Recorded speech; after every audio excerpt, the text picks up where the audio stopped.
Is this your first ride? Oh, get out. Hi there. Finished.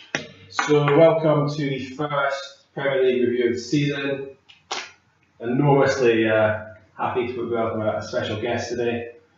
Collinson's version of Barry Denny, Nicholas Sheffield. Here he is. Good evening, sports fans. So yeah, let's have a quick look at the Premier League results of the weekend. Any major shocks, any major talking points, and maybe a quick look ahead to the Champions League fixtures if we can find them in the newspaper. So, do you enjoy the Premier League being back on it?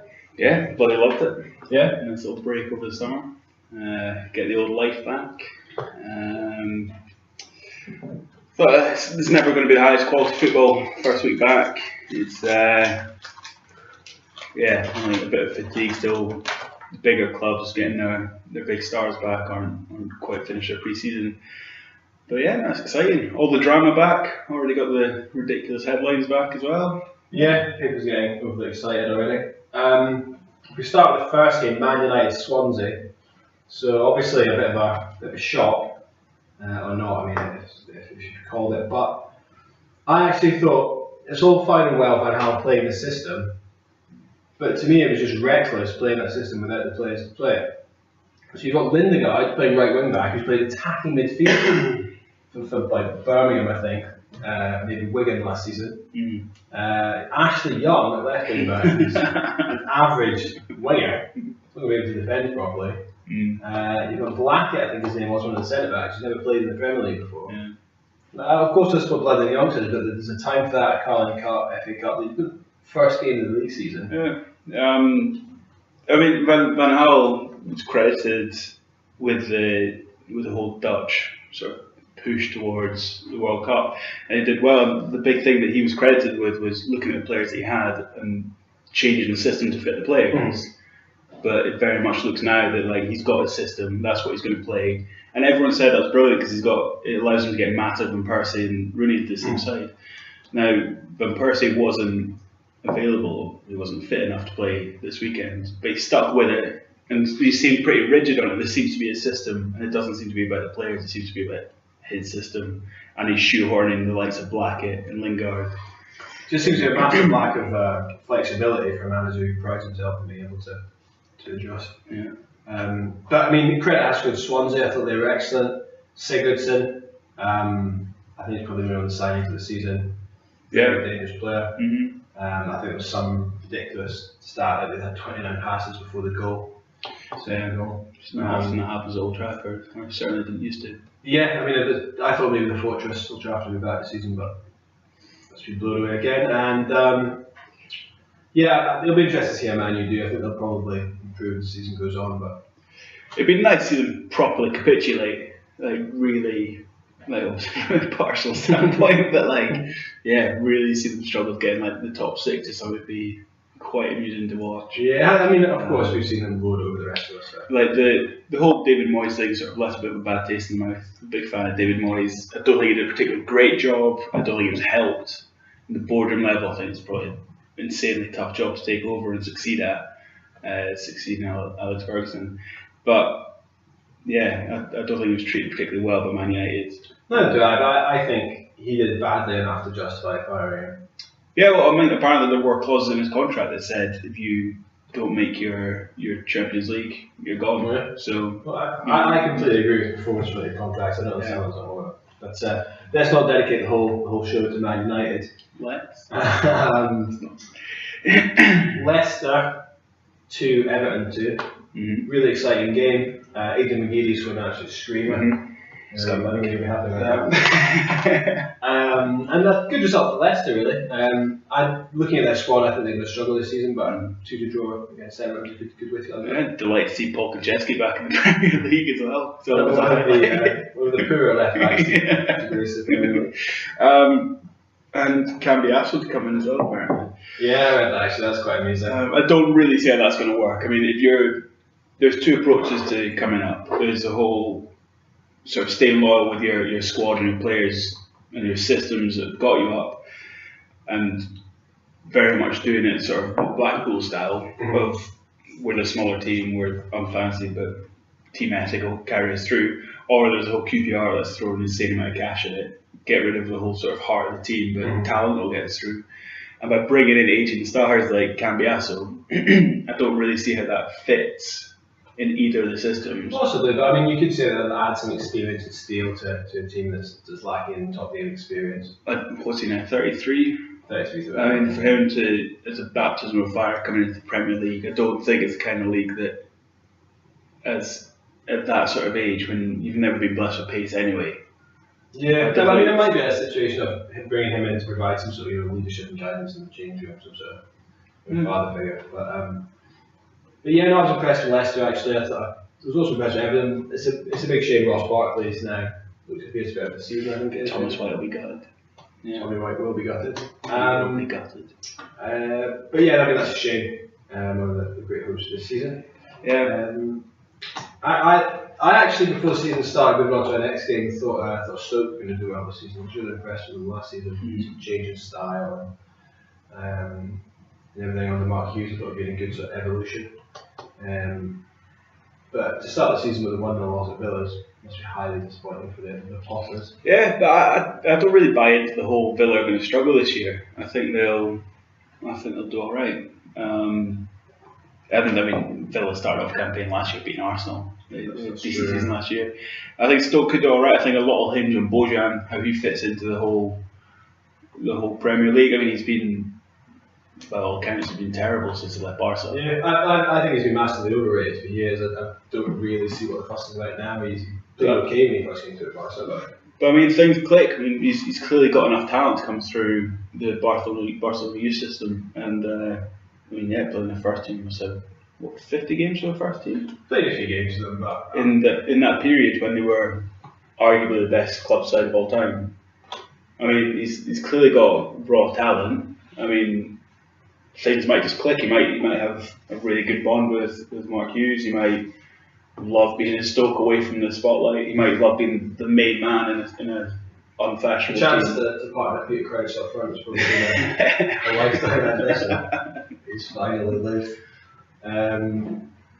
But yeah, that was a shot. Aaron Hutton, your old pal, old favourite. His comeback athlete with Scottish calf food. He's one of the better right backs this week actually.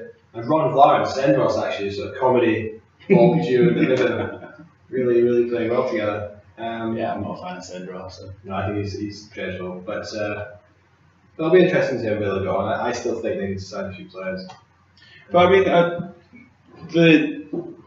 worked with a Villa fan who was very much saying the club sort of atmosphere was horrible, and then that whole case with bullying last year and the two coaches getting sacked from that. Yeah. What was the background to that? I can't remember the name. The two assistant coaches that came with Lambert from Norwich, they got placed on suspension for a few weeks and they got sacked at the end of the season, and it was apparently to do with bullying of staff and players. So I mean, if you take two big characters like that out who created a bad atmosphere, and then still maybe another bully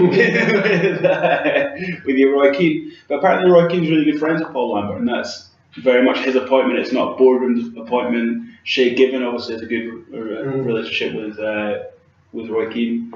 I mean, he's quite highly rated as a coach as well. Yeah, and also I mean, of that era of players. I mean, we grew up watching him. You know what I mean? And he'll still have the respect. Still make a bit of an aura about him. Yeah. You probably wouldn't cross him. There has been quite a lot of talk on football blogs about people thinking he'll eventually replace Paul Lambert. I don't know.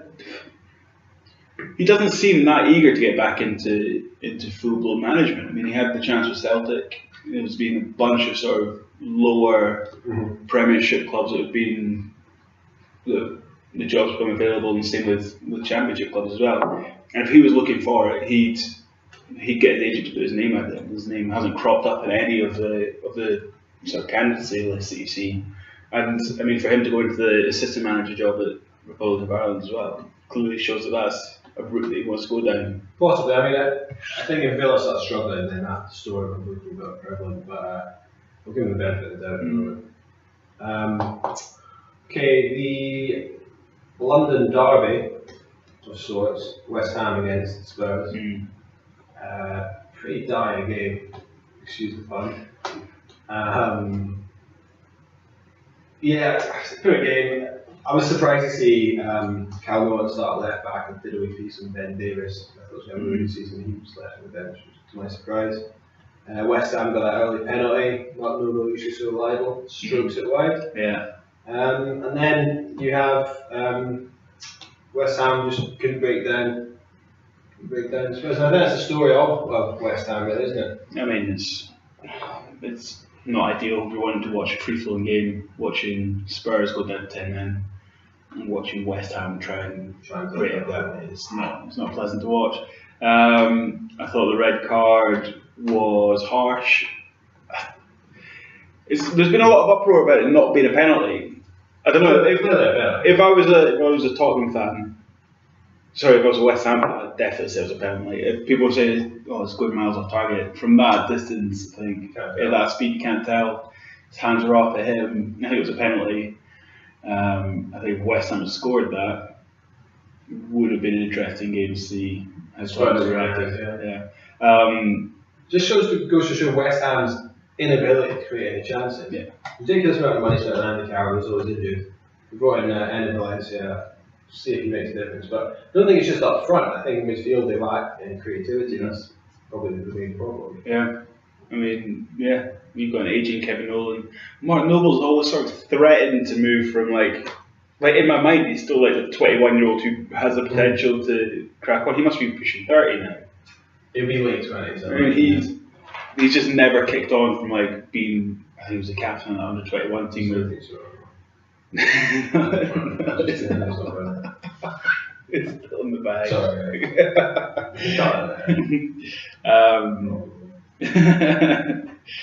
I thought there was a couple of outstanding performances. I thought Cresswell, the left back of West Ham, was good. And I think he's not that young, but he's got potential. But it's still a step up for him. Yeah, and he'll do well. It'll be interesting to see what happens with West Ham. I mean, I think the pressure's already on Big Sam. I think the signings they made as well. Not particularly inspiring. Yeah, they do a big dark cloud over them. Maybe sacking Sam sooner rather than later. But it seems weird if they are going to sack him that they wouldn't have done it over the summer. I'd be concerned as a West Ham fan if they sack him and they wouldn't pal the guy. It would be an absolute mess. Yeah, as a neutral, you'd love to see it again. Yeah, you would. Comedy character. We're bringing Russell Brand. James Corden. Corden could just play like the fat mascot running around. But, yeah. Or the goalie, a la Jack Corpse. Oh, yeah. Right, anyway, back to the games. QPR against Hull, another pretty poor game. QPR so much held in new centre back partnership. Rio losing his man at the corner. Yeah, so here I've got to admit I did fall asleep during this one. Yeah, it was pretty dull. Hull, I think, is set for a good season. I think both teams are. Obviously, there's a big step up for QPR to sort of pull all those signings together and having struggled so badly last time they were in the Premier League. But I mean, on paper, they've got enough to stay up. And I still think they lack goals. Big Charlie Austin could. He's cut at the lower levels. He's not a bad striker, but if he gets injured, I don't see who can score the goals. Whereas I think Bobby Zamora. Yeah, I mean, you never know. I mean, I think QPR will do a fine. Yeah. I think they lack. You don't have to score that many goals to stay in the Premier League. I mean, you have a strong enough defence, which on paper they do. They do, yeah. I mean, it was just one mistake that cost them. Yeah, and I think Hull will do really well. I think if they go out Europe early enough, then they'll do. Yeah, and they'll succeed. Yeah. I mean, getting 12 million for Shane Long is genius. Absolutely genius. Well, yeah, he's not his finisher. Yeah, I mean, he's just loves running about. Yeah, I mean, a good save from Alan McGregor. Hull, great start to the season. See how they can get on. West Brom 2, Sunderland 2. Yeah, I think Sunderland. I think they're decent. I mean, they've got a few players in there that are sort of teetering on the edge. Could go either way. I mean, if Adam Johnson carries on his form from last year, then I think Gus Poyet's a decent manager. If they bring in Barini, they've got decent attacking threats. Catamol's improved. Yeah.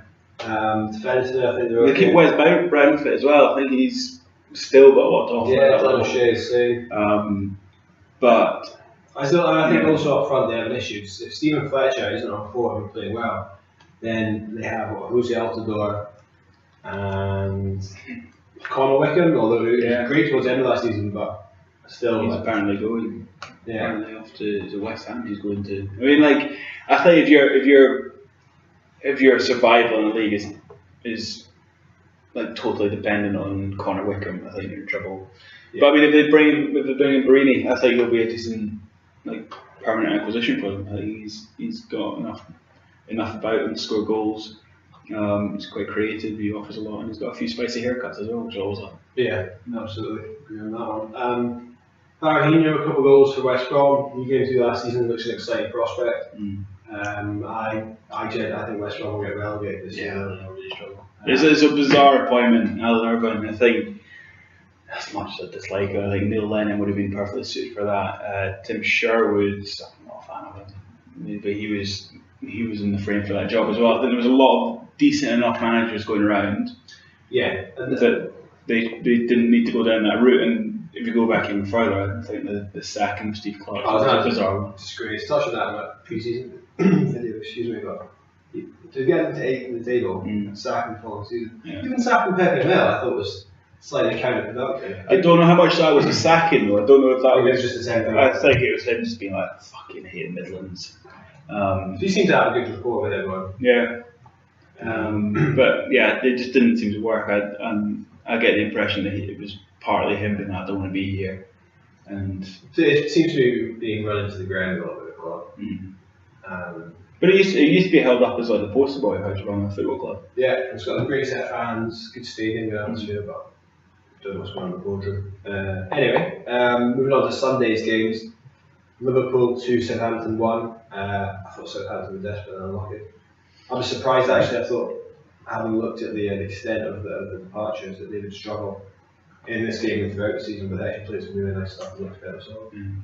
It's not a bad tactic from Liverpool, just battle players of the team you're next going to play. Yeah. But I think Southampton will be alright. I think they'll probably still be top 10 this year. I think they've done. If you look at each sale, apart from Ricky Lambert, I don't understand selling Ricky Lambert. Like 4 million is not enough to justify it. I get that 32 is not a huge future, but I mean at that. I think it was more like they were like, Ricky, that'd be a great servant. This is a boy of the club. Go for it. Yeah. I mean, it would be a nice touch. It is true. But I mean, if you look at each individual sale, I mean, 16 million for Cam Chambers. Well, I think he's good, and I think he's going to be a great prospect. Large improvement. Exactly. I think it's a hugely inflated fee. Same with Lallana. I mean, 26 million. Yeah. For a guy who's on the fringe of the England squad, I know he's got some like pretty loyal fans, and people sort of hail him up as being the poster boy of the next generation of the English future. But I don't know, like 26 million, Shaw for 30 million is big money.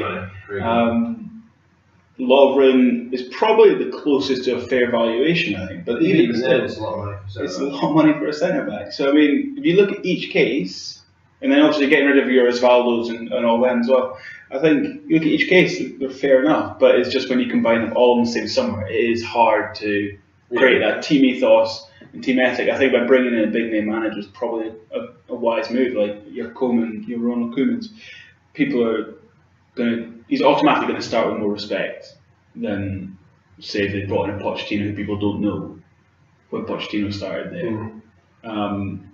He's a legend of the game.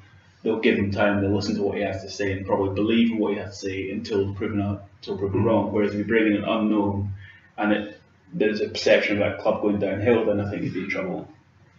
It'd be interesting to go on. Losing 3 of the back 4 is a bit of a shame. Fraser Forster, I think, is a good signing. I think Graziano Pelle is a bad signing. Tadic looked dangerous enough. Set up to go beautiful back here. Looking at Liverpool, they're pretty disappointing. I think obviously Luis Suarez factor, everyone's a bit like, what are we going to do? Sterling stepped up, played well, but I mean, the important thing is with the big teams for the first couple of games, and this is the case with Arsenal, is the case with with Liverpool, with City, with Chelsea, is your main stars aren't back. Like the general line is that they're not back to 100% until the beginning of September, mid-September. So you just really need to get through this period of sort of not losing game, of winning games. Sorry, no matter how scrappy it is, picking up points and staying in the frame, because you can, as Arsenal found out a few years ago, you can easily be out of it by October. Like you can easily fall 10, 12, 15 points behind before your stars are even like up and running. I mean that's where United are really going to struggle if they're losing games at this stage of the season when everyone else is up to full throttle. Yeah, they're going to be in some serious danger. But I wasn't really expecting any of the big clubs to put in huge performances. And I don't think any of them did. They all seemed to sort of scrape through and do just enough to get through the first game. What I find concerning as a Liverpool fan was really got bossed in midfield. Schneiderlin and Wanyama all over Gerrard, Lucas, I think, started, and Henderson. And I still think Liverpool need a defensive midfielder as well. I know they market they market Gerrard as a sort of a quarterback, but he's not particularly disciplined defensive midfielder. He can pass the ball, fine, but I think that would be the worry that they got outplayed in midfield by a couple of decent players. But if you're going into the Champions League with illusions to do well, they're going to get found out. But at the same time, you're not going to come across many European midfielders that have the power and the strength and the physical attributes of Schneiderlin and Wanyama. Like I don't think they're the greatest footballers or centre midfielders in the world, but I mean physically they're big lads and they put it about. And I mean if you're not on your game, which a lot of players probably aren't already, then I think you probably struggle. Also, there was just at times where they were getting outpassed and outmoved as well, which was a little bit embarrassing. But having said that pass from Henderson for Sterling's goal was phenomenal. On his wrong foot, won the ball, beautiful. Through ball, it was really well played. He's still got a really punchable face though. Yeah, he's quite an annoying character. Move away from the sort of character assassination. Jordan Henderson. Newcastle, Man City, 2-0 win for Man City. I was very impressed with City actually. I thought they did enough to win and looked reasonably comfortable. They soaked up the pressure. Newcastle, sort of partisan atmosphere. Cabela played well, created a few chances, but City, Fernando looked really solid. I think he's maybe a defensively an improvement of Fernandinho. Dzeko looks confident. Lovely back heel for Silva's goal. And yeah, they look like champions in the way they would sort of dealt with it. Yeah, I agree. They did just enough. They scored at really important times of the game. I thought Dzeko was phenomenal. I thought that little touch for Silva's goal was great. There was a good work rate in the team, which was a worry after the Community Shield. I still find it a bit bizarre that they've got Clichy at right back when they've got Mika Richards or Boyata, or they've got a few options, even James Milner. I think there's it just sort of creates a bit of an unbalance in the team. Everything's on collar. I don't know, he had a decent enough game, but still, I thought they had pretty shaky sort of 10-15 minutes, about 70 minutes in the game. Newcastle brought on some real wide men with a lot of pace, and if they had like a natural goal scorer, they could have put some serious damage into that defence. I mean, going back to your point about Fernando, I was listening to Phil Neville talking about him. Man United looked at him a lot and decided not to go after him because his range of passing wasn't good enough. And then I don't think they need a range of passing. I think he's a destructive player. He's good at breaking stuff down and turning the ball over, and all he has to do is lay it off to somebody with a bit more skill than him. Exactly. I mean, you've got Claude Makélélé who made a career out of doing that. You don't need every single player to have the killer ball. Oh yeah, obviously having Mascherano putting it 40 yards. But no, I think he's a clever purchase. He's not massive money in today's market. I think he's not a huge name that you'd be afraid of leaving out if the time's right. I mean, playing against your lower teams like your West Broms and stuff, you stick Fernandinho and Touré in there because they offer so much more going forward. But then in your bigger games against Arsenal, you stick him in the middle. He's the type of player that really cause Arsenal trouble, and maybe Liverpool as well. Yeah, he's the type of player that Arsenal maybe should and probably do need. Yeah. But yeah, Leicester City. Going on to the Gooners, just about beat Palace. Last minute Aaron Ramsey goal. My major issue with Arsenal is bloody Sonogo.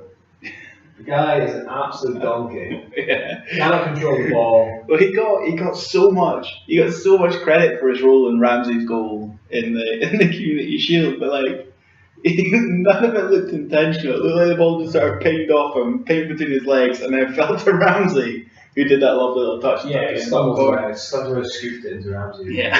But the most ridiculous thing actually I heard over the weekend was Thomas Stratton trying to compare Sonogo to a young Thierry Henry. Racist. He goes, so yeah, do you not remember when Henri came? He was really clumsy, and I was like, who was it? He played for France in World Cup '98, he scored 3 goals, gone to Juve, looked okay on the wing, and then come in as a smooth winger and got turned into a striker. He was nothing like Sonogo. No, I can't agree with that. I mean, Sonogo, he's the kind of player that if he went to the right club and he could come back and be a decent Premier League player. He's got the physical attributes. I've not seen a great amount of skill from him that suggests that he's going to be a top striker. But I mean, at the same time, the way that Arsenal play is kind of what I was saying about Fernando. I mean, the way that Arsenal play, sometimes you just need to hammer the ball into him, somebody that the ball will stick with, and then all he has to do is sort of lay it off, essentially, get himself in zones that he's going to cause danger. He can't. He doesn't know his feet. I'm kind of playing devil's advocate. I don't think he belongs to Arsenal. Get a decent striker from It's shocking. Absolutely shocking. Anyway, I talked about the game. I was actually impressed with Palace. I don't know why. There's always an assumption that as soon as your manager goes, the players will forget how to play football and will forget the systems that have been drummed into them. But I think the fact it's the same group of players that were there before Pulis, by and large, I mean, they've also had Kelly and a couple of others, Hangland and one or two more, but it's by and large the same group of players that struggled so badly at the start of last season. You know, really, really poor at the start of last season. And then you worry that once Tony Pulis leaves, they revert back to that, and it was very much him. But I mean, again, they fought pretty well. They looked decent. It was interesting stat actually. I saw that Crystal Palace conceded, I think, 1 goal from set pieces last year, and conceded 2 against Arsenal. I don't know if you read anything into that other than a couple of mistakes, but just big Sonogo causing danger in the box, mate. Pretty sure he was off with that. But no, it was a good sign for Arsenal, fighting right to the end and getting their goal. Yeah, it's good to get a result early doors. I thought Wilshere was pretty average again. But Ramsey did okay. Alexis, people say he didn't have the impact expected. Give him a few games to get into the league. But yeah, just seeing Giroud on the bench, just sitting there. Well, maybe he's not fit. I don't know if because he's apparently starting tonight. Against Besiktas, so maybe they're saving him for that, which fair enough. If you think you have enough to get through Christmas, it'll be justified. But yeah, I think Arsenal have to improve a lot of what they showed on Saturday to challenge. I'm not really expecting anything other than a top 4 again this season, to be brutally honest for Arsenal. This last league game, Burnley 1, Chelsea 3. So obviously Burnley got off to a great start. Scored a lovely goal, and then Chelsea really came into their own, sort of powering forward like a well-oiled machine. Diego Costa was excellent, really smooth. Fabregas probably the best player on the park. Schürrle really dangerous. Sort of Costa dropping, Schürrle going behind, Hazard and Oscar dipping about. Matic and Fabregas in the middle. I think it's going to be disgustingly good. Yeah, Matic was unbelievable in the last season. He's probably one of the leading players in the world in that position. He's big as well. I mean, he's a big guy that can cause trouble with set pieces both ends. I think he's got a nice range of passing. I think he's top quality signing. And then you throw in Fabregas as well, proven Premier League player. As much as it looks a bit weird with him with a Chelsea shirt on. It's strange. It's a good signing. I think he'll do well. I can see Costa off the score sheet, on the score sheet, sorry. And I think Chelsea probably title favourites for me. Do we want to have a quick look at the Champions League qualifiers? Do we have time? Yeah. We've got 5 minutes. 5 minutes. Right, a quick look at the fixtures. So, start Arsenal against Besiktas. Is it in Turkey tonight, I believe? Yeah. Sort of cliche, tough place to go to Turkey. Welcome to hell, etc. Arsenal. Wait till you get the Emirates, boys. Yeah. The library. So yeah, I think Arsenal should be okay tonight. 2-0 win? Yeah, I mean, it's a difficult one to predict. You have obviously watched no Turkish football ever. Yeah, So I mean, it's a difficult one to predict. You'd assume that Arsenal would have a fairly comfortable win, especially after going to Turkey last year when the pressure was on them after the Villa game and performing so well. You'd think they're in a better state of mind and a better space to go out and do the business tonight, but you never know. I mean, we've got some decent players. Yeah, I mean, Besiktas have got some decent. They got a decent result against Feyenoord last week. It's final highly tipped to win that. Yeah. So I mean, they've clearly got something about them. They've got a decent manager in Bilic. Big Demba Ba up front with an axe to grind in English football as well. So you never know. Yeah, I'd probably take a score to Arsenal there, wouldn't they? Yeah. Copenhagen by Leverkusen. According to my German sources, Leverkusen started the season very well. Who's their new manager? I should play step here. It's absolutely rumbled. I'm not sure. Who is it? I don't know. It's a genuine question. Stephen Keys on his articles there. So yeah, they're looking good. I think they'll beat Copenhagen. Although Copenhagen are always underrated at home, they proved that in the Juventus group stage last season. Napoli against Bilbao, game of the round. Who do you fancy? You'd hope Napoli would do. I mean, I know Bilbao has some strong results, and to be honest, it's probably one of the most difficult La Liga season to finish fourth in than it has been for a long time. But I think Napoli looked decent in the Champions League last year. They've added Michu this year. I think they'll win tonight. Over the 2 legs, they're going to be incredibly tight because Bilbao are a tough proposition. Red Bull Salzburg against Malmo. Not massively interested. I'm just going back to Salzburg because they're sure. And the last one, another meaty tie. Stoya Bucharest against Ludogorets. Excuse the pronunciation. Stoya Bucharest to win that. Yeah, I mean, I've literally never heard of that. So. Cool. Alright, well, thanks for stopping by for the first episode of the Premier League review. Thanks to my guest Nick Pullen for stopping by, and catch you later on. Bye bye.